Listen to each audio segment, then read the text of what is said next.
नाही, कालपर्यंत जे कौतुक आणि स्तुती करत होते आणि विशेषतः हे दोन्ही कुटुंबांनी आणि विशेषतः पक्षाने एकत्रित यायला पाहिजे, ही जी भावना व्यक्त करत असताना निव्वळ फक्त एक निवडणुकीची सीट मिळाली नाही म्हणून आता ते अशा टीका करतायत, आरोप करत आहेत. अर्थात ज्या पक्षामध्ये आलेत त्या पक्षांमधूनच त्यांना स्क्रिप्ट दिल्यामुळे त्यांना ते सर्व गोष्टी बोलावे लागत आहेत. परंतु एक दुर्दैवी गोष्ट अशी आहे की टीका करत असताना काही मर्यादा पाळली पाहिजे. आणि आपण पाहिलं असेल की त्यांना जी सीट जी हवी होती ती आमची सिटिंग सीट होती. म्हणजे विश्लेषणच जर करायचं असेल तर दादरमध्ये ज्या सीट्सवरती मनसेंचा दावा होता त्या दोन्ही प्रभागामध्ये आमचे नगरसेवक हे आमच्या चिन्हावरती त्यावेळी निवडून गेले होते. असं असताना पण देखील यशवंत किल्लेदारांसाठी एक सीट आम्ही सोडली. अर्थात तिकडेच्या आमच्या कार्यकर्त्यांवरती एका प्रकारे मी अन्याय हा शब्द वापरण्यापेक्षा त्यांना ते मिळालं पाहिजे होतं, पण न करता असे ज्येष्ठ तिकडचे असलेले शिवसैनिक पण त्यांना नाईलाजाने वेगळा निर्णय घ्यावा लागला. असं असताना पण पूर्ण पक्ष ताकदीने आज यशवंत किल्लेदारांच्या मागे उभे आहेत आणि तिकडे काम करण्याचा प्रयत्न आपण करतो आहे. तर मला वाटतं एक सीट नाही मिळाली आणि ती प्रभाग कुठचा जिकडे त्यांचा दुरून संबंध नाही आहे. म्हणजे ते त्या भागाचे माजी प्रभाग नगरसेवक होते, परंतु ज्या प्रभागामधून ते अपेक्षित होते ती आणि काम त्यांनी चालू केलं तर ते त्यात आरक्षण झालं. तर आता सीट नाही मिळाली म्हणून आपल्या नेत्यांवरती टीका करण्याची एक केवळवाणी प्रयत्न त्यांचा आहे. मला वाटते भारतीय जनता पार्टीची स्क्रिप्ट वाचण्यापेक्षा तिकडची वस्तुस्थिती काय हे जर लोकांना त्यांनी सांगितलं असतं तर बरं आलं असतं. माझं बोलणं झालं होतं, त्यांनी सांगितलं की वरळी विधानसभेमध्ये आम्हाला 2 जागा देण्यात येणार आहेत, केवळ एकच जागा आणि आमची बोलवण केली, असं काही तुमचं बोलणं झालं होतं का? काही त्यांचं नक्कीच त्यांची इच्छा होती का एका प्रभागामध्ये त्यांना निवडणुकीला लढायचं होतं. निवड माझ्याबरोबर नाही, ते विभाग प्रमुखांबरोबर पण ती चर्चा करत होती. तसे अनौपचारिक चर्चा असते, परंतु शेवटी तो निर्णय कुठच्या पक्षाने कुठची सीट सोडायची आणि कुठची घ्यायची. आता वरळी जिजामाता नगरसारख्या विभागामध्ये आम्ही पण आमची सीट सोडली ना, तिकडे देखील आजही कार्यकर्त्यांची नाराजगी आहे, ती देखील आम्ही दूर करण्याचा प्रयत्न केला आहे, करतो आहे. आणि तिकडच्याही प्रभागामध्ये आमच्याकडनंच दुर्दैवाने बंडखोरी झालेली आहे असं त्यांची समजूत घालण्याचा प्रयत्न झाला, पण ते होऊ शकला नाही. असं असलं तरी देखील पक्ष म्हणून आम्ही त्याच्या बाजूला पूर्ण ताकदीने उभे राहिलो आहोत.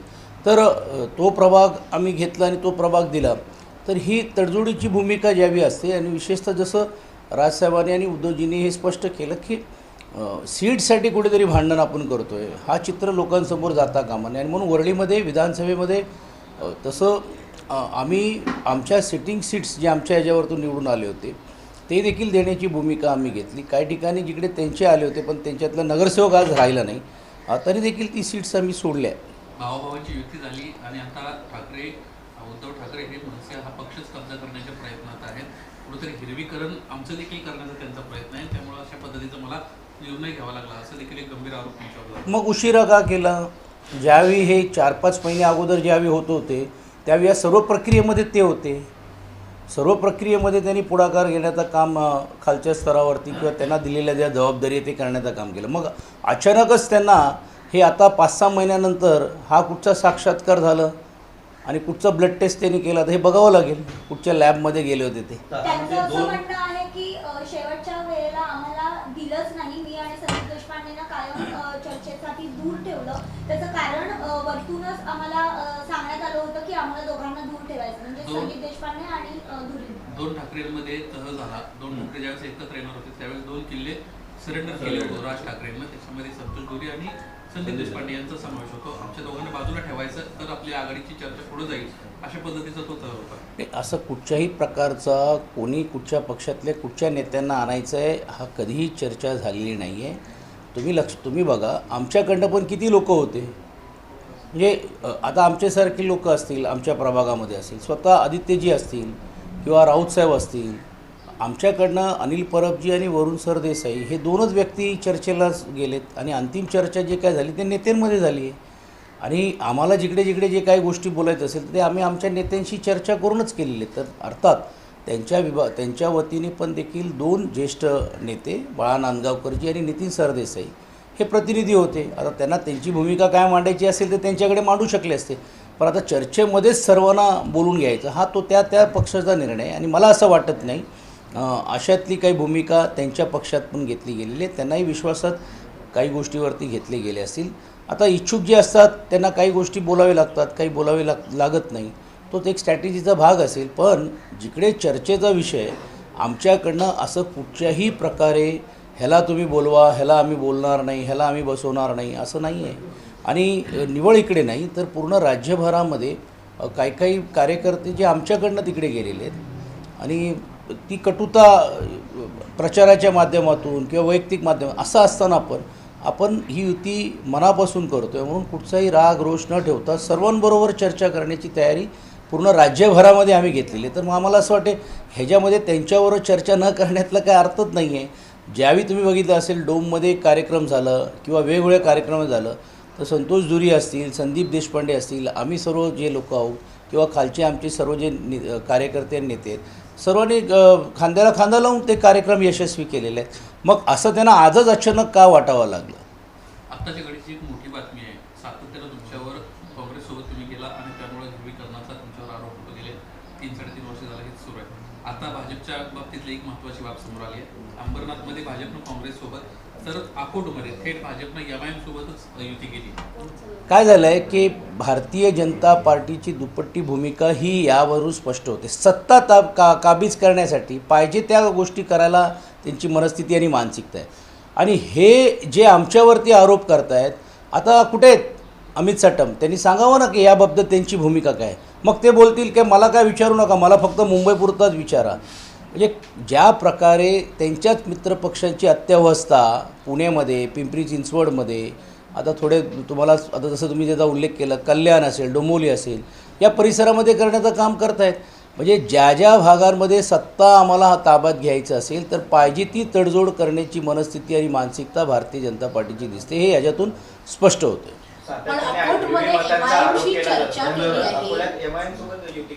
तेच म्हणतोय ना की MIM बरोबर म्हणजे कालपर्यंत जे धर्मांतरीकरण हिंदुत्वाची गोष्ट करत होते कुठे गेलं आता त्यांचं हिंदुत्व? सांगावं त्यांनी लोकांसमोर येऊन घेऊन. म्हणजे मुंबईमध्ये एक वेगळी भूमिका घ्यायची, बाकीच्या परिसरामध्ये वेगळी भूमिका घ्यायची आणि MIM सारखा जातीवादी पक्ष आहेत हे सातत्याने सांगण्याचं काम जे लोक करत आहेत. आता हे स्पष्ट झालेले आहेत की बा हे यांचे खरे साथीदार कोण आहेत. आणि ज्या भागांमध्ये तुम्ही बघितलं असेल की MIMचे कॅन्डिडेट असतील किंवा काही परिसरामध्ये काही मुस्लिम्स कॅन्डिडेट्समध्ये पण जे अपक्ष आहेत ह्यांच्या मागे फूस लावण्याचं काम कोणी केलेलं आहे. यातून हे स्पष्ट झालेलं आहे की बा आता ही कोणाची A आणि B टीम आहे. भाऊ ठाकरेंवरती सातत्यानं संतोष दुरी आरोप करत होते. त्यांचं म्हणणं असं पण होतं की दादरचे जे आमदार आहेत महेश सावंत यांनी तिकीट विकत असल्याचा आरोप त्यांनी केला आहे. काय बघा आता जे लोक गेलेत ना त्यांना आता काहीतरी महत्त्व मिळवण्यासाठी, सनसनाटी करण्यासाठी या सर्व गोष्टी कराव्या लागत आहेत. कालपर्यंत जे तुम्हीच बोलल्याप्रमाणे आमच्याबरोबर चर्चा करत होते, मग का नाही तो त्यांनी आरोप त्यावेळी केलं? का नाही ते पक्ष नेतृत्वाशी बोलले? का नाही आम्हाला त्यांनी सांगण्याचं काम केलं? तर या सर्व गोष्टी मला असं वाटते त्याला फार महत्त्व देण्याची गरज नाही. आता त्यांनी जो घेतलेला निर्णय कळेल त्यांना त्यांच्या विभागामध्ये काय परिस्थिती आहे. कारण त्यांच्याबरोबर असलेले कार्यकर्ते, मनसे कार्यकर्ते हे आजही पूर्ण ताकदीने त्यांच्या पक्षाबरोबर आहे आणि आपल्या युतीबरोबर आहे. आमच्या शिवसेनेकडून पडेल अशा सीट्स मनसेला देण्यात आला असा पण आरोप. कसं म्हणता येईल मला सांगा ना की ज्या भागांमध्ये सीट्स आम्ही त्यांना दिलेले आहेत ती त्यांच्या मागणीनुसारच दिलेले आहेत. आता यशवंत किल्लेदार पडतील असं कसं कोण बोलू शकतो? पूर्ण ताकदीने ते निवडून येतील आणि आम्ही त्यांना निवडून आणण्याचं काम करू. वरळीमध्ये पण जी एक सीट आहे ती देखील जशी आमची जबाबदारी आहे सर्व मिळून घेऊन ताकदीने आम्ही त्यांना काम करायचं. भायखळामध्ये जी सीट्स आहेत जिकडे जिकडे आमचे आमदार आहेत मी ते सांगतो. बाकीच्या भागांमध्ये तर जिकडे आमदार नसतील तरी देखील प्रत्येक भागांमध्ये युतीचा धर्म आम्ही पाळण्याचं काम केलेलंच आहे. अध्यक्षांचा एक व्हिडिओ व्हायरल झाला होता, त्याच्यावरती अजून देखील कोणतीही कारवाई करण्यात आलेली याचिका दाखल करण्यात आलेली आहे आणि ठपका जो आहे तो अधिकाऱ्यांवरती ठेवण्यात आल्याची माहिती आहे. काय तुमची प्रतिक्रिया? कसं आहे की विधानसभेच्या अध्यक्षांनी एवढ्या खालच्या स्तरावर जावं हे अभिप्रेत नाही आहे.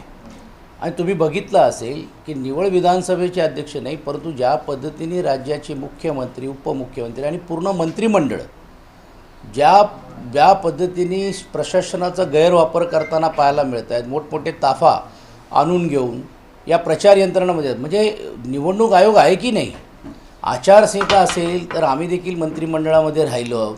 आपली स्वतःची शासकीय गाडी तुम्हाला वापरता येत नाही, तुम्हाला वैयक्तिक गाडी घेऊन जावी लागते आणि एकपेक्षा जास्त घेऊन गेलात ती प्रायव्हेट सिक्युरिटी जी प्रायव्हेट सिक्युरिटी तुम्हाला घ्यावी लागते, म्हणजे ती सिक्युरिटीवरती पण निर्बंध असतात. असं असताना विधानसभेच्या अध्यक्षांनी एवढं खालच्या थरावर जावं. आणि काल तर आश्चर्य आहे की त्या पवारताईंचं तुम्ही काल जर बघितलं असेल की त्यांना माघार घेण्यासाठी स्वतः अध्यक्ष त्यांना प्रेशराईज करत आहेत, त्यांना बोलून घेत आहेत, त्यांच्या मिस्टरांना गाडीत बसून घेऊन त्यांचे कार्यकर्ते त्यांच्यापर्यंत नेऊन जाण्याचं काम करत आहेत त्यांच्या बंधूंकडे. त्यांच्यावरती ते फोनवरती संभाषण बोलत आहेत. म्हणजे निवडणूक बिनविरोध होण्यासाठी हा त्यांनी केलेला आहे. आणि ते पवारताईंचं खरोखरच अभिनंदन केलं पाहिजे. का एवढं असताना पण त्यांनी अपक्ष फॉर्म भरला आहे. म्हणजे याचा अर्थच असा आहे की बाकी सर्व उमेदवारांना काय केलं असेल, पैशाची आमिष दाखवण्याचं काम केलेलं आहे. हे दुर्दैवी आहे. आणि मुंबईसारख्या शहरामध्ये आणि विशेषतः कुलाब्यासारख्या विधानसभेमध्ये आणि विधानसभेच्या अध्यक्षांकडनं जर हे होणं म्हणजे आपण काय अपेक्षा करतो आहे. मग कशावरून हे जे घडलेलं जे घटनात्मक जे आपण बघिततो पेज जे निर्माण झालेलं आहे, काय विश्वास या प्रक्रियावरती ठेवायचं. आणि मग न्यायालयीन आपण ज्या गोष्टी करतो बोलतो तर ज्यांच्याकडे कॉशो ज्युडिशियरचा अधिकार आहे ते जर गैरवापर करायला लागले तर मला असं वाटते यापेक्षा भयानक परिस्थिती. आणि विधानसभेच्या अध्यक्षाच्या पदावरती राहण्याचा नैतिक अधिकार कोणाला आहे की नाही. आता ह्या प्रशासनावर टाकले जातील, इन्क्वायऱ्या केल्या जातील, पण निष्पन्न काय. किमान त्यांनी दिलगिरी व्यक्त केली पाहिजे होती, ती देखील करता आली नाही आहे. आणि उलट पक्षी म्हणजे माजी मंत्र्यांना आमदारांना तर दमदाटी देण्याचं काम ते करतच आहेत.